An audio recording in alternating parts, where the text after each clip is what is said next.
ಪ್ರತಿದಿನ ಸಾರ್ವಜನಿಕರು ಓಡಾಡುವ ದಾರಿಯಲ್ಲಿ ಯಾರೋ ದುಷ್ಕರ್ಮಿಗಳು ವಾಮಾಚಾರ ಮಾಡಿರುವ ಘಟನೆ ಶಿವಮೊಗ್ಗ ಜಿಲ್ಲೆ ಹೊಸನಗರ ತಾಲೂಕಿನ ಹುಂಚಾ ಗ್ರಾಮ ಪಂಚಾಯಿತಿ ವ್ಯಾಪ್ತಿಯ ವಾಟೆಕುಡ್ಲು ಗ್ರಾಮದ ರಸ್ತೆ ಬದಿ ನಡೆದಿರುವುದು ಗುರುವಾರ ಬೆಳಕಿಗೆ ಬಂದಿದೆ.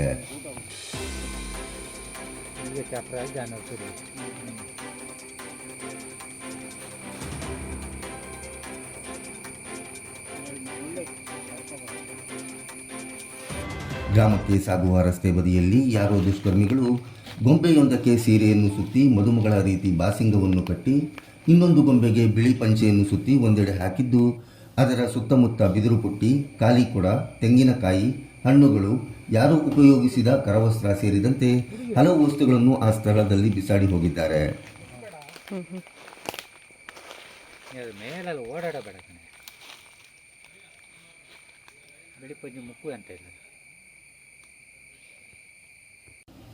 ಮೊದಲಿಗೆ ಇದನ್ನು ಕಂಡ ಗ್ರಾಮದ ಮಹಿಳೆಯೊಬ್ಬರು ಗಾಬರಿಯಿಂದ ಅಸ್ವಸ್ಥಗೊಂಡಿದ್ದು, ಈ ರಸ್ತೆಯಲ್ಲಿ ಸಂಚರಿಸುವ ಗ್ರಾಮಸ್ಥರು ಹಾಗೂ ಶಾಲಾ ಮಕ್ಕಳಲ್ಲಿ ಇದೀಗ ಭಯದ ವಾತಾವರಣ ಉಂಟಾಗಿದೆ.